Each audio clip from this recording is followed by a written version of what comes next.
Hello, hello. Let's have a look at the Oscar tank today. See our little convict slash, the real name is Honduran red tips. They're actually a little smaller than the convict. They won't get as big. That's almost pretty much it right there.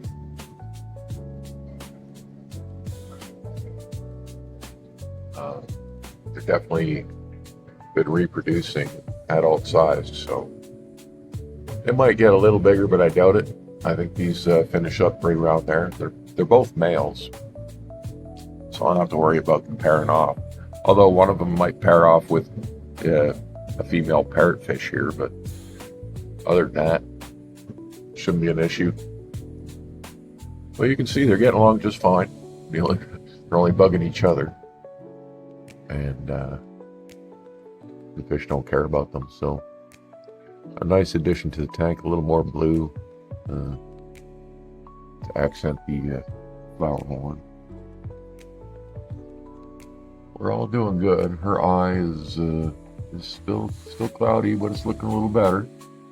I think it's just going to be slow to heal.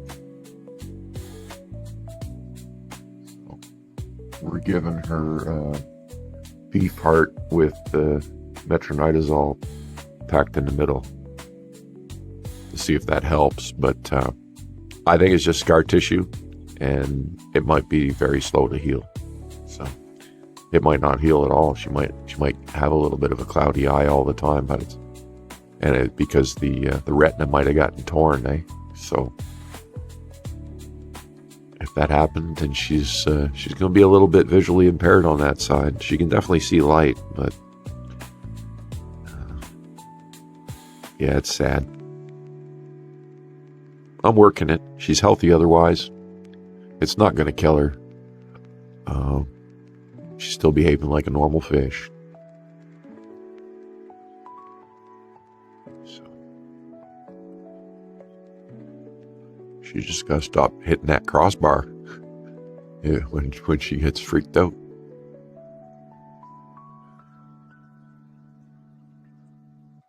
And yeah, I could have, say, a 240-gallon tank, which would just be twice as deep front to back. There'd also be two crossbars up top over the same 5-6 foot range of tank length. It would just be twice as deep front to back. I'd have two crossbars, and she'd double her odds in hitting it. So some people might say, "Oh, this is happening because of tank size," but the bigger the tank gets, the more crossbars there are. So how could that be the case? She's only catching one crossbar here.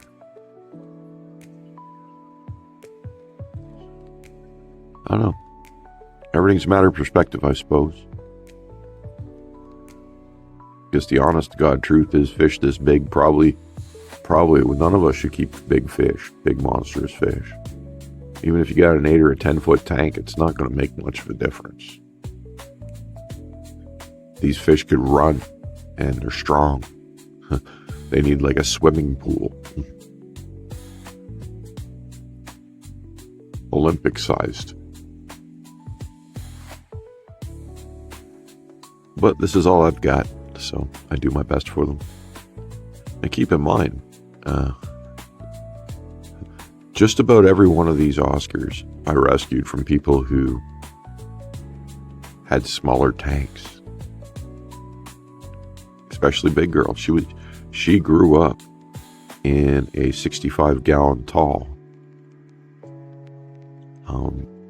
so basically a square 3-foot box, and she's a 1.5 feet long to begin with. So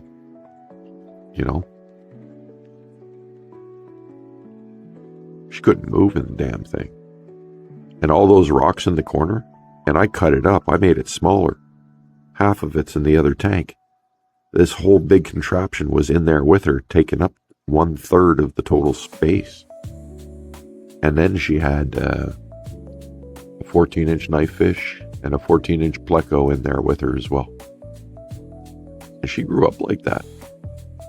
So this tank is heaven for her. She absolutely loves it in here. More space than she's ever, 3 times the space. And then I got the water volume going through the roof, right? So 450 gallons continuous flow entering this tank at all times. So it really is as close to Oscar heaven as I can afford to make them. And I think it's doing a great job. Everyone's Oscars are going to jump. So that's nothing on, that's no fault of mine. It's just the way the fish behaves.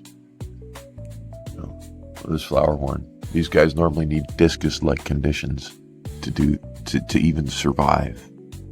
And you got to really finesse their tanks and everything else. The only thing they don't need is the temperature, the high temperature. And I've been, for a long time, I've had a theory that fish aggression is actually linked to water quality. And flower horns are always aggressive. They always kill everything in the tank themselves. You can't even keep 2 flower horns together. But 450 gallons of water, intense UV, crazy amount of filtration, 120 gallons of sump in that mix. And yeah, the water quality is just so perfect that he's got no reason to hate the world. The flower horns can be friendly under the right conditions. I don't think I'm lucky enough to have this many friendly Oscars and a friendly flower horn. Most people have this many Oscars in a tank. If the conditions aren't right, the Oscars will start tearing each other apart. Literally ripping each other apart. And, you know, it's not the case here.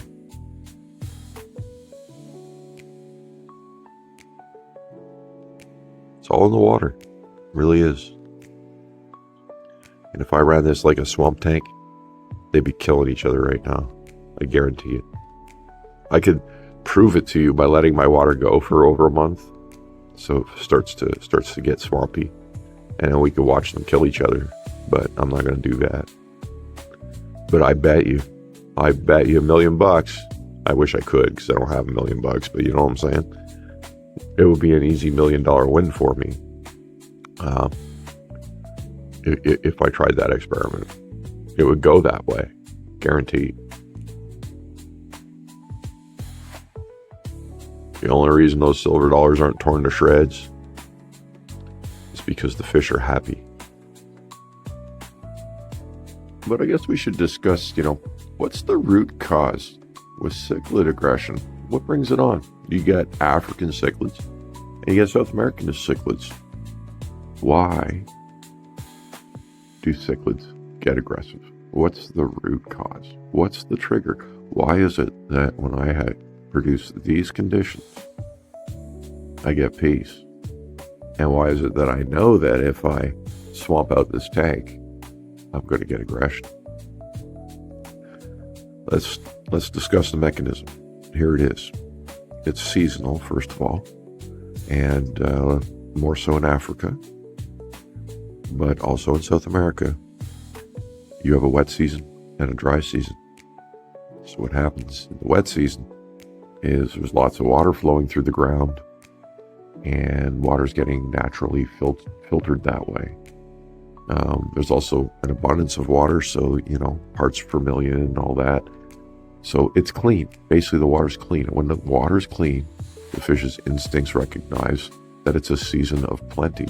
And because they're in that season of plenty, the aggression gets toned way down, and they focus more. They might have breeding aggression, but they focus more on, fattening up and enjoying life. So you'll get fish that would normally kill each other, swimming past each other and not caring in the wild. Now, what happens in the dry season is the bodies of water begin to shrink, right? So it gets thicker, it gets more swampy, right? There's less water and more pollutants for the fish to deal with. You get a swamp tank in the wild, basically, and then the fish say, oh my God, it's no longer a time of plenty, it's a time of survival. And they will start killing each other, because if they're trapped in, and many times they get trapped in small ponds or large puddles, and as the water shrinks and some of them dry right out, right? Some of them almost dry out. And so they'll start to kill each other because the resources are falling. The oxygen, water is getting crappy, all these things, and they just start to freak out and they get aggressive. So if you're seeing cichlid aggression in your tank, you need to address your filtration. That's the short answer. Your water might look nice, but it's not. And that's why they're grumpy. So there it is. I hope you all have a wonderful day.